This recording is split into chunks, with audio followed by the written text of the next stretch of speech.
하나님 말씀 느헤미야 7장 5절에서 60절까지입니다. 내 하나님이 내 마음을 감동하사 귀족들과 민장들과 백성을 모아 그 계보대로 등록하게 하심으로 내가 처음으로 돌아온 자의 계보를 얻었는데 거기에 기록된 것을 보면 옛적에 바벨론 왕 느부갓네살에게 사로잡혀 갔던 자들 중에서 노임을 받고 예루살렘과 유다에 돌아와 각기 자기들의 성읍에 이른 자들 곧 스룹바벨과 예수아와 느헤미야와 아사랴와 라하마와 나하마니와 모르드게와 빌산과 미스베렛과 비그웨와 느훔과 바나와 함께 나온 이스라엘 백성의 명수가 이러하니라. 바로스의 자손이 2172명이요 스바디아의 자손이 372명이요 아라 자손이 652명이요 바한 모압 자손 곧 예수아와 요압 자손이 2818명이요 엘람 자손이 1254명이요 삿두 자손이 845명이요 삭게 자손이 760명이요 빈누이 자손이 648명이요 부베 자손이 628명이요 아스갓 자손이 2322명이요 아도니감 자손이 667명이요 비그웨 자손이 2607명이요 아딘 자손이 655명이요 아델 자손 곧 히스기야 자손이 98명이요 하숨 자손이 328명이요 베세 자손이 324명이요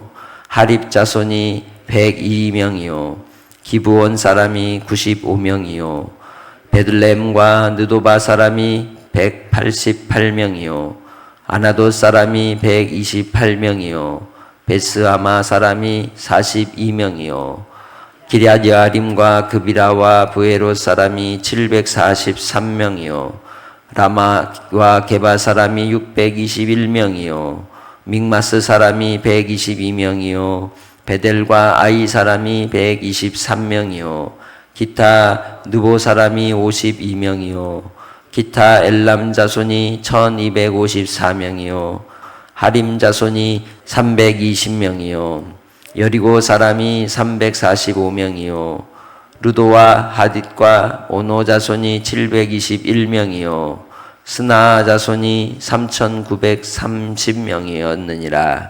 제사장들은 예수아의 집 여다야 자손이 973명이요 임멜 자손이 1052명이요 바스훌 자손이 1247명이요 하림 자손이 1017명이었느니라.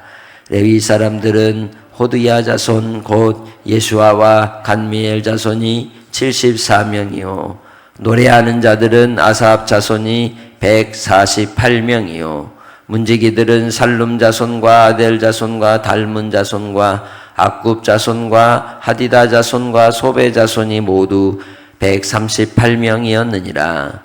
느디님 사람들은 시하 자손과 하수바 자손과 답바옷 자손과 게로스 자손과 시아 자손과 바돈 자손과 르바나 자손과 하가바 자손과 살메 자손과 하난 자손과 깃델 자손과 할 자손과 르아야 자손과 르신 자손과 드고다 자손과 갓삼 자손과 우사 자손과 바세야 자손과 베세 자손과 무님 자손과 느비스심 자손과 박북 자손과 하그바 자손과 할훌 자손과 바슬릿 자손과 무히다 자손과 하르사 자손과 바르고스 자손과 시스라 자손과 데마 자손과 느시야 자손과 하디바 자손이었느니라. 솔로몬의 신하의 자손은 소대 자손과 소베렛 자손과 브리다 자손과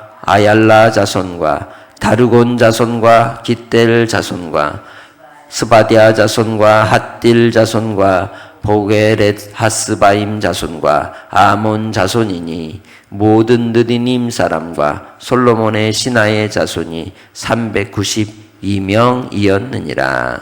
아멘. 성경에는 수많은 사람들의 이름과 그 자손들이 기록되어 있죠.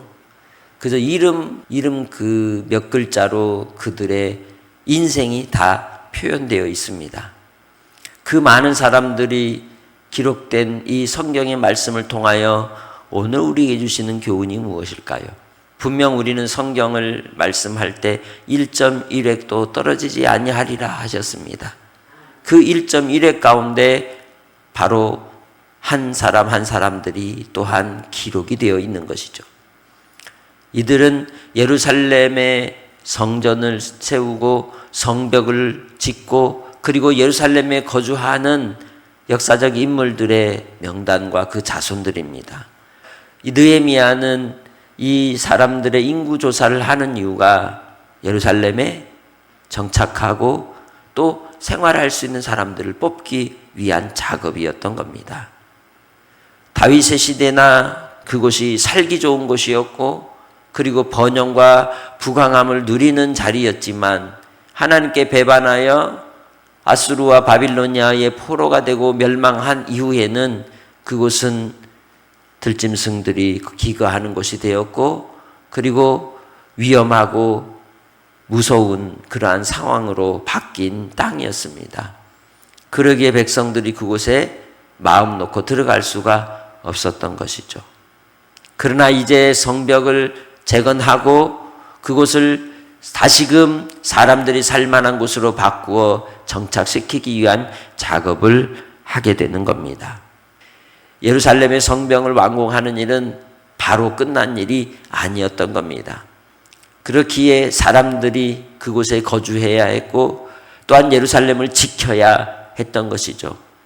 그것이 이스라엘 백성들이 하나님의 백성임을 증명하고 또한 이스라엘의 정체성을 분명하고 확실하게 드러내고 붙잡는 이유가 되기 때문입니다.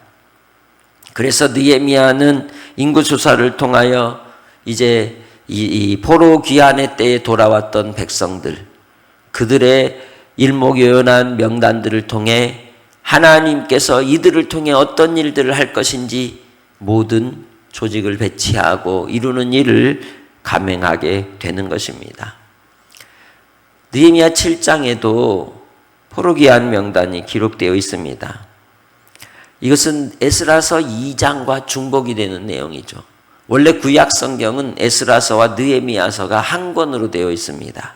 오늘 본문에 나오는 내용들을 통해서 우리는 하나님께서 이스라엘 백성들을 포로에서 돌아오게 하실 때에 그들은 헌신한 자들이라는 걸 분명히 알아야 합니다. 이민 1세대가 지나고 2세대, 3세대가 됐는데 본국에서 귀환하라고 한다고 쉽게 올 수 있을까요? 이미 그곳에서 태어나서 그 사람들은 그곳이 고향이고 본국인 것입니다. 그럼에도 불구하고 그들은 하나님의 부르심의 사명을 받들고 감당하기 위하여 예루살렘으로 온 겁니다. 오는 길이 평탄했을까요? 강도의 위협이 있고 더위의 위협이 있고 줄이는 그러한 어려움의 시간들을 거쳐서 오게 되는 것입니다. 그렇게 헌신한 자들이 하나님 앞에 성전을 짓는 일을 힘썼고 성벽을 세우는 일을 힘써 150여 년의 시간들이 지나면서 정착한 그 자손들을 보여주고 있는 것이죠. 이를 통해서 우리는 하나님께서 우리가 가야 될 영원한 하나님의 나라, 그곳이 참 예루살렘 성임을 우리가 항상 기억하며 소망하는 성도들이 되시길 바랍니다. 우리의 영원한 소망은 하나님께 있는 것입니다. 이 땅에서 우리가 살아가며 수고하지만 결국은 새 하늘과 새 땅, 새 예루살렘을 소망하며 살지 않는다면 결코 참된 믿음의 사람이라고 할 수 없는 것이죠. 오늘에 만족하고 오늘만을 위해 사는 것이 아니라 저 영원한 하나님의 나라를 바라보는 믿음 가운데 주님을 간절히 바라고 사모하며 오늘도 한날의 삶을 주님 안에서 승리하는 성도들이 되시기를 주의 이름으로 축복합니다. 그리고 또한 포로로 돌아온 이들의 모습을 보면 제사장과 레위인과 또 노래하는 자들과 주를 섬기고 수종드는 이들의 명단도 기록되어 있는 것을 볼 수 있죠. 이를 통해 왜 성전을 세우며 성벽을 쌓습니까? 그 이유는 하나님을 예배하기 위함이라는 겁니다. 요한복음 4장에 기록된 수가성 이 사마리아 여인과의 대화 속에서 우리는 이 여인이 어디에서 예배해야 합니까? 라고 물을 때 예수님이 뭐라고 하십니까? 장소가 중요한 게 아니라 예배할 때가 온다라고 말씀하셨죠. 그때는 곧 예수 그리스도께서 이 땅에 오셔서 우리를 위해 십자가로 구속의 은혜를 베푸시고 영혼을 살리시는 은혜를 주시는 그 때인 줄 믿습니다. 그래서 영과 진리로 예배하는 자를 주님은 찾으시는 것이죠. 예루살렘 성이 세워지고 그리고 성전이 세워지고 그리고 성벽이 온전히 이루어졌다고 해서 그것이 곧 온전한 예배의 처소가 아니라 하나님을 사랑하고 사모하고 경외하는 자들이 모여 예배할 때 참된 예배가 되는 줄 믿습니다. 교회당이 중요한 게 아니라 하나님께 예배하는 마음으로 하나님을 뜨겁게 사랑하고 사모하는 마음으로 하나님 앞에 나오는 자들이 있는 곳이 곧 예배의 자리인 줄 믿습니다. 오늘 하루를 우리가 살아갈 때 나의 삶의 현장도 예배의 자리입니다. 내가 죽게 하듯 하는 그 섬김이 곧 예배의 온전한 제사인 줄 믿습니다.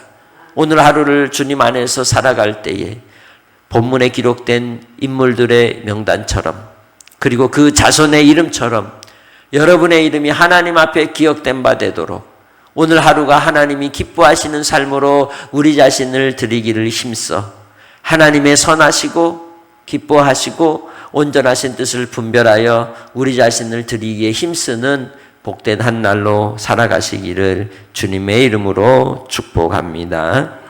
하나님 아버지, 이 땅에 우리의 인생의 현실 속에서 우리는 믿음으로 산다 하면서도 여전히 하나님을 온전히 섬기지 못하고 영과 진리로 예배하지 않으며 주님의 뜻을 분별하지 않는 어리석음으로 살 때가 있음을 고백합니다. 주님, 우리를 긍휼히 여기시고 주의 말씀 안에서 하나님과 사귐 가운데 풍성한 은혜를 누리는 자가 되게 하시고 또 우리의 삶의 자리에 일터에서는 땀 흘려 수고하며 주님의 뜻을 이루는 데 부족함이 없도록 힘쓰는 하나님의 백성들이 되게 하옵소서. 무슨 일을 하든지 죽게 하듯 하게 하옵소서. 특별히 사랑하는 성도들 주님께서 건강을 붙잡아 주시옵소서. 육신의 약함으로 질병으로 어려움 당한 이들을 주님께서 온전히 붙잡아 주시고 성령의 능력으로 주님께서 강건하게 하사 하나님의 뜻이 이루어지게 하옵소서. 온전한 주님의 역사와 영광을 드러내 주시기를 원합니다. 주님 함께하여 주옵소서. 아버지의 뜻이 이루어지기까지 오늘 하루도 믿음으로 승리케 해주실 줄 믿사오며 감사하고 예수님의 이름으로 기도합니다. 아멘.